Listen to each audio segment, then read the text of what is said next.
Good afternoon, everyone. Welcome. The Prime Minister and I were just remarking on what a great crowd, what a great group we have here. Thank you, Madam Mayor, for joining us as well and hosting us. I want to thank Prime Minister as well, and frankly, the Dutch people for welcoming us to your country. We're honored to co-host this 9th Annual Global Entrepreneur Summit with our Dutch friends. Before I entered political life, I ran 2 small businesses. I know the risk you take every day, the capital you deploy, and I know that we can't accomplish our national security missions, as the Secretary of State, our diplomatic mission, without strong economy. So thank you all for joining us today. Our 2 countries share an abiding belief in this very power of entrepreneurship. It is the Dutch, after all, that brought the spirit of entrepreneurship to the Americas. You established fur and spice trading posts along our eastern coast, including a little settlement named New Amsterdam.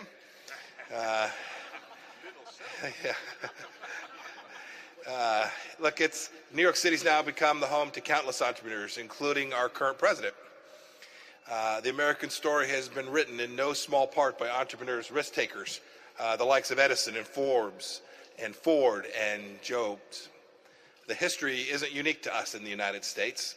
The Netherlands has also generated visionary entrepreneurs like Gerard Philips of Philips, or more recently, Jaap Hartsen, who helped develop the Bluetooth technology that we all rely on today.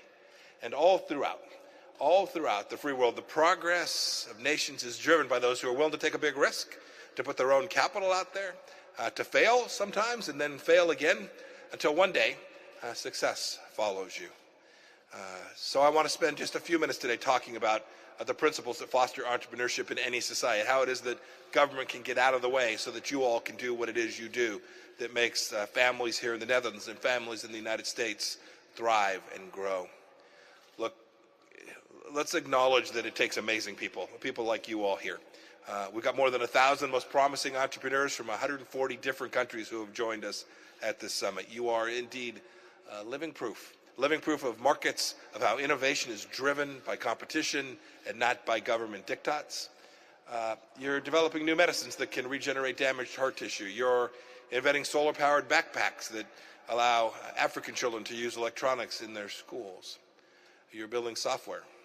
You're building software that allows small farmers in Colombia to access the same agricultural supplies that bigger farms are able to do in Western countries.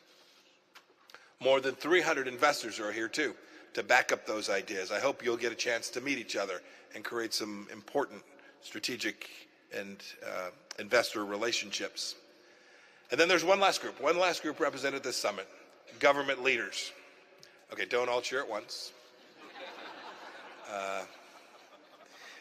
Government leaders can bring values to entrepreneurs if and only if we are capable of creating a necessary environment in which you can thrive. And I want to talk about what those conditions are. We know them in the United States. We know them here in the Netherlands. First, entrepreneurs need the right to private property, both physical property and intellectual property. Without this fundamental right, one that we take for granted too often, I think, without this fundamental right, there's no incentive to innovate because there's no reward for that innovation. You don't have to take my word for it. Steve Jobs put it this way. He said, quote, "If protection of intellectual property begins to disappear, then creative companies will disappear or frankly just never get started." End of quote. Property rights are the bedrock of any successful economy. It's why America insists on these protections in our society and in the trade deals that we enter into as we move forward. Second thing entrepreneurs need is the rule of law. It's pretty basic. A legal system that's predictable, consistent, creates enforceable rights, and creates understandings among suppliers and customers and employees, all of those things that permit organizations to thrive and to prosper. Before I entered government, I talked about my time as an entrepreneur. I founded a small manufacturing company. It was critical to know that government wasn't going to change the rules on a bureaucratic whim. We were depending on that consistent, fair set of rules. In parts of this world, authoritarian states can steal ideas, and they can prop up their own business and their own business enterprises. But you should know that they will never, in the end, match the entrepreneurship and innovation found in free and open societies, because their incentives are just all messed up. The same goes for democratic developed countries that wield regulation for political ends. It can't work. Third, and you all know this too, third, government has to stop strangling business. Under President Trump, we've slashed unnecessary regulations in the United States. We've reduced corporate taxes. This has encouraged companies from the Netherlands to invest in the United States. It's created incentives for American companies to invest all across the world and in our home country.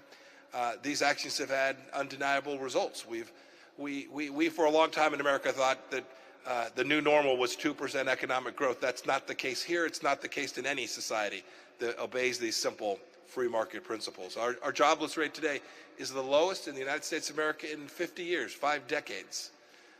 Job creation among the smallest business in America recently broke a 45-year record. We're proud of these accomplishments because there was a central thesis behind it, the very principles I described, the formula of lower taxes and a light touch on regulation. It works not only in the United States, we believe it works everywhere. So here's an idea. Let's, everywhere in the world, make entrepreneurship great again. Look, there's a lot more that I could say, but you all know most of this, and I promised that I would be very brief today. And I wish I could stay for all of the summit. I wish I could get a chance to shake everyone's hand here for their willingness to engage in this competitive marketplace and take risks for themselves and those around you. You will ultimately drive the success, not only for your family, those around you and your business, but for our nations as well. I've got to join the President tonight in London. He and the First Lady are there for an official visit, and then they'll go on to another remarkable historic moment. It'll be the 75th anniversary of D-Day, when American and Allied forces rolled back tyranny and laid the foundation for a new era of democracy and freedom, one that we all benefit from today. As entrepreneurs, you carry on that effort, the ongoing story of prosperity, of progress, of human flourishing, the recognition of the fundamental nature of dignity of every human being. So I hope you'll take what you learned from the summit. I hope you'll take it back home, and then I hope you'll bring your money to the United States and invest there. But more importantly than that, I hope what you'll do is you'll take the very best. You'll begin to solve problems. You'll innovate. You'll create value for yourselves and for your fellow man. Go out there and crush it. Thank you.